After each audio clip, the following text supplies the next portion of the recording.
الحمد لله الحمد لله الفتاح العليم الذي خلق الإنسان في أحسن تقويم. أشهد أن لا إله إلا الله وحده لا شريك له الخالق العليم، وأشهد أن محمدا عبده ورسوله.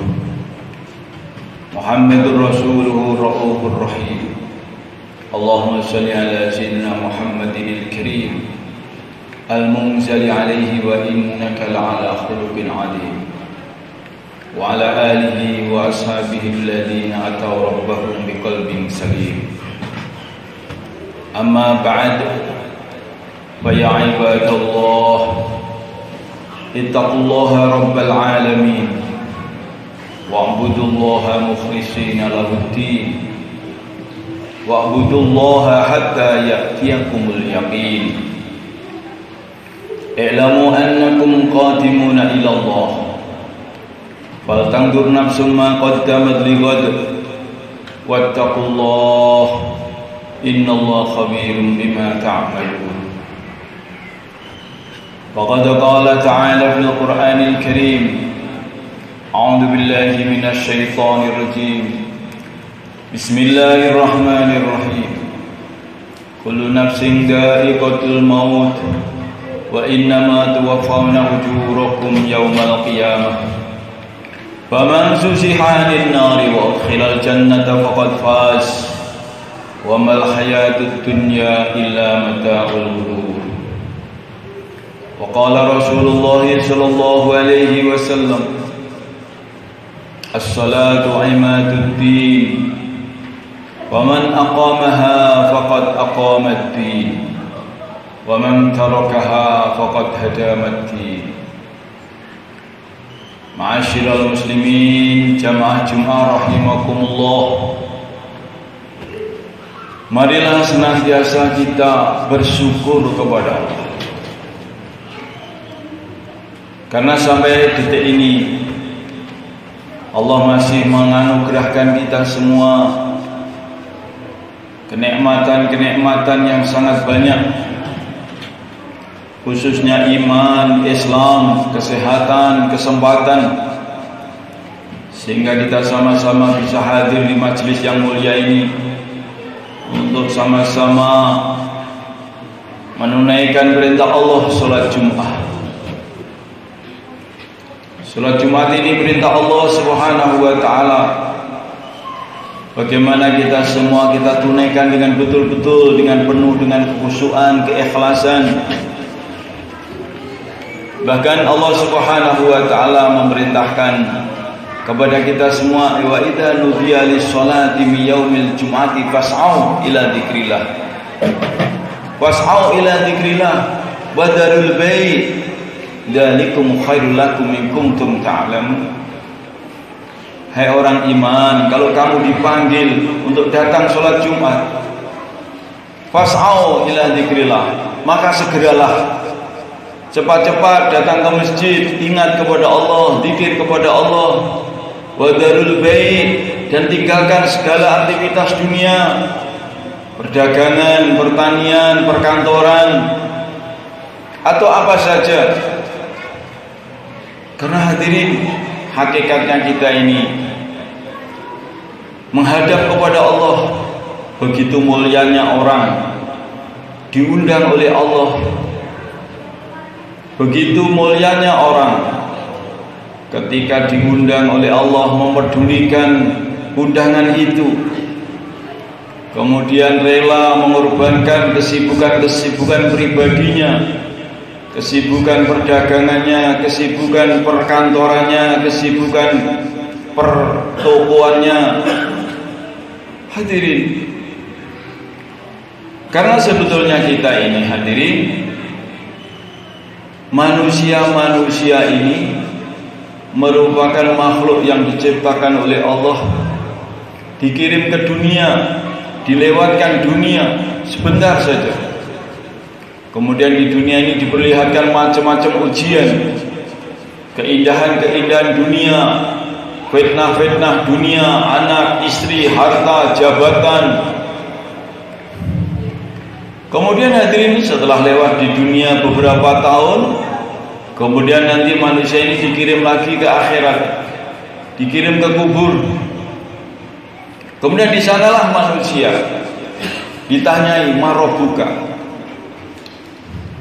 Ketika manusia masih di alam nyawa, maka manusia juga ditanyai, alastu birabbikum, bukankah aku ini Tuhanku, hei manusia? Di saat kita semua masih berupa nyawa, hadirin, nyawa seluruh manusia kumpul dari satu situ, termasuk nyawa-nyawanya orang-orang yang beling-beling, orang-orang kafir, Fir'aun, Namrud, Qarun, Abu Jahal, macam-macam, segala macam orang-orang kafir. Ketika masih nyawa, masih berupa nyawa, ketika ditanyai alastu birabbikum, bukankah aku ini Tuhan kamu, maka seluruh nyawa juga menjawab, bala syahidna, betul ya Allah, engkau ini Tuhan kami. Tidak ada satu orang pun yang mengingkari ketuhanan Allah ketika manusia masih berupa nyawa.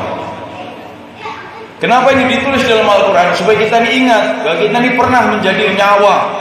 Kita masih alam ruh, masih berupa nyawa. Dan kita pernah ditanyai oleh Allah sebagai pemantapan dan sekaligus pembuktian, sekaligus pernyataan, bukankah aku ini Tuhan kamu? Kata Allah, iya, betul ya Allah, engkau ini Tuhan aku. Semua manusia, seluruh nyawa-nyawa manusia, tidak ada satupun yang mengingkari ketuhanan Allah. Kemudian latar kabunna tobakon ang tobak, manusia akan melewati satu masa ke masa yang lain, baik satu zaman ke zaman yang lain, satu alam ke alam yang lain, dan tidak ada satu orang pun yang bisa lari dari program ini. Dari alam nyawa ke alam kandungan ke alam dunia, kemudian setelah alam dunia ke alam kubur, setelah kubur alam mahsyar. Kemudian di sana ada sirat, ada hisab, ada mizan, kemudian di sana ada surga, ada neraka. Siapa yang bisa mengingkari itu semua? Siapa yang bisa lari dari program ini semua? Sehebat apapun manusia, sesakti apapun manusia, setinggi apapun jabatan manusia, walaupun mendeklarasikan dirinya Tuhan, maka tidak ada yang bisa lari dari program latar kabunna tobakon tobak.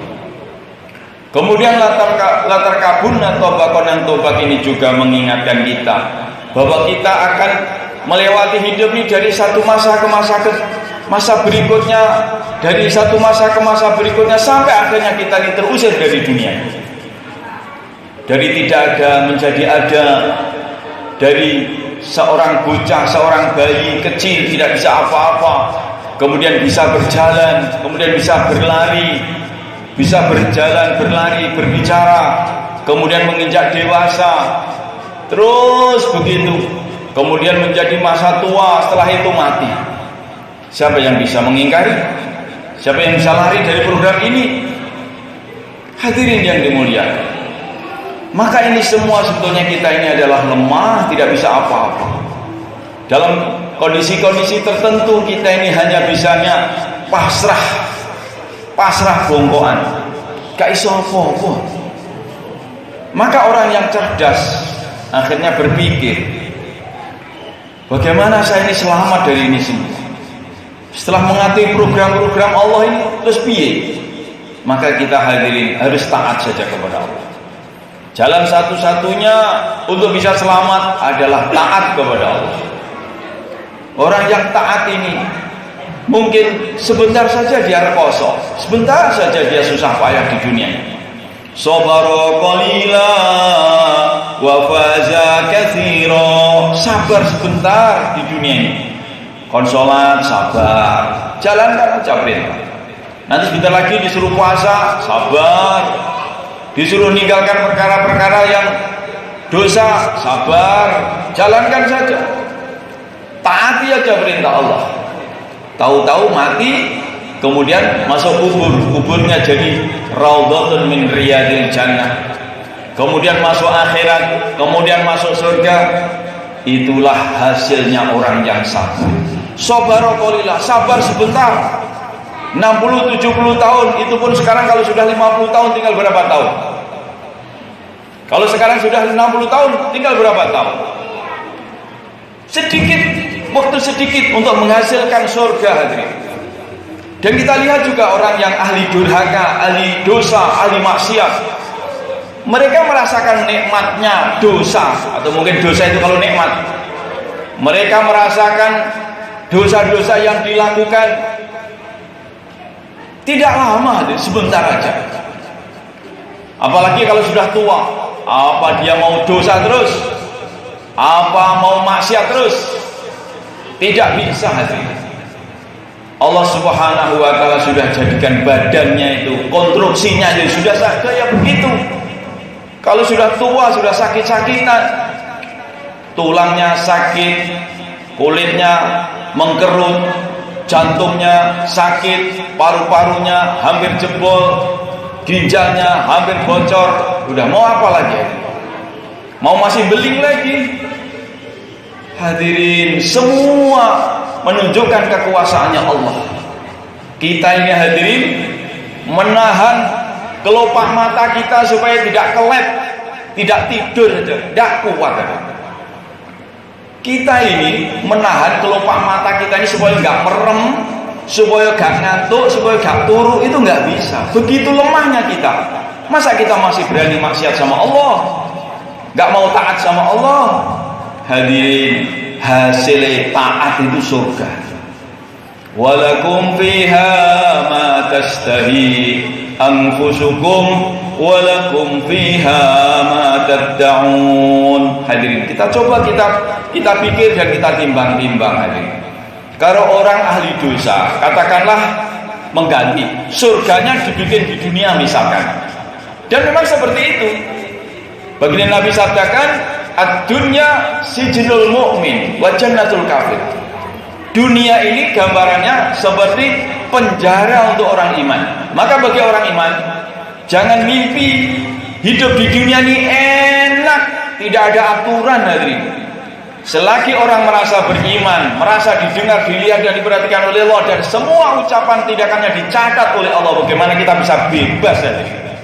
Bagaimana kita bisa bebas ngucap sak senenge dhewe, ngomel sak senenge dhewe, berbuat sak senenge dhewe? Bagaimana bisa bebas, ya? Tidak. Orang beriman di dunia seperti di penjara. Banyak aturan-aturan yang harus ditaati.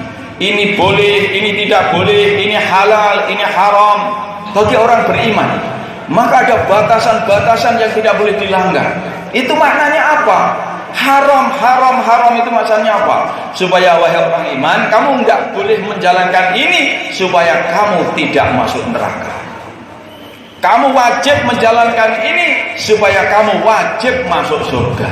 Intinya begitu. Karena agama ini adalah visi dan misinya adalah rahmatan lil alamin. Wa ma arsalnaka illa rahmatan lil alamin. Aku tidak mengutus engkau wahai Muhammad kecuali untuk merahmati alam. Maknanya agama ini rahmat. Rahmat ini maksudnya apa? Bagaimana supaya kehidupan kita ke depan itu tambah bahagia, tambah selamat, mati juga, tapi sebetulnya adalah jalan menuju surga. Bagaimana kita ini tidak mati, hadirin? Mati juga. Orang tidak iman pun juga mati.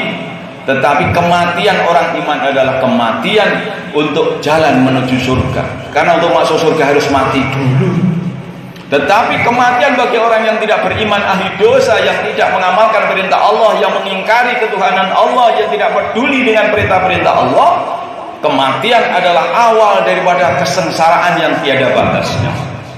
Maka hadirin, marilah kita ini sabar, tahan mulut kita. Bagaimana mulut kita ini kita gunakan untuk bertasbih, bertahmid, bertahlil.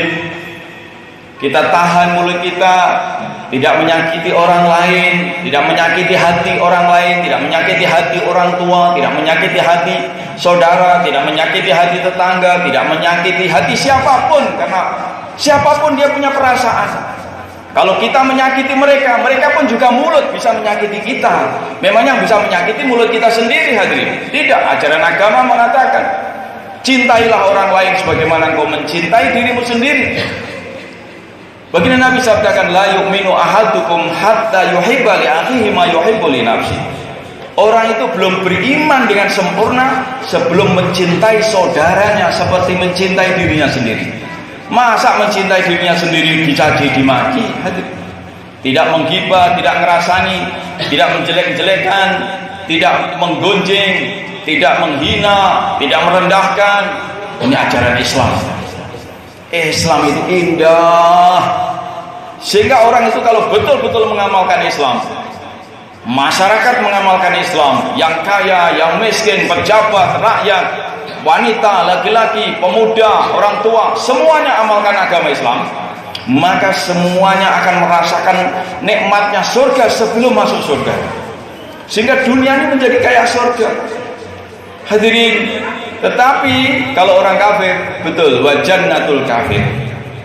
Memang dunia ini adalah surga bagi orang kafir. Maknanya surga boleh orang ini perintah, orang ini larangan, tidak ada batasan, tidak ada hambatan, tidak terlarang oleh hukum, tidak terlarang oleh larangan Allah, tidak terperintahkan oleh perintahnya Allah, hidupnya bebas.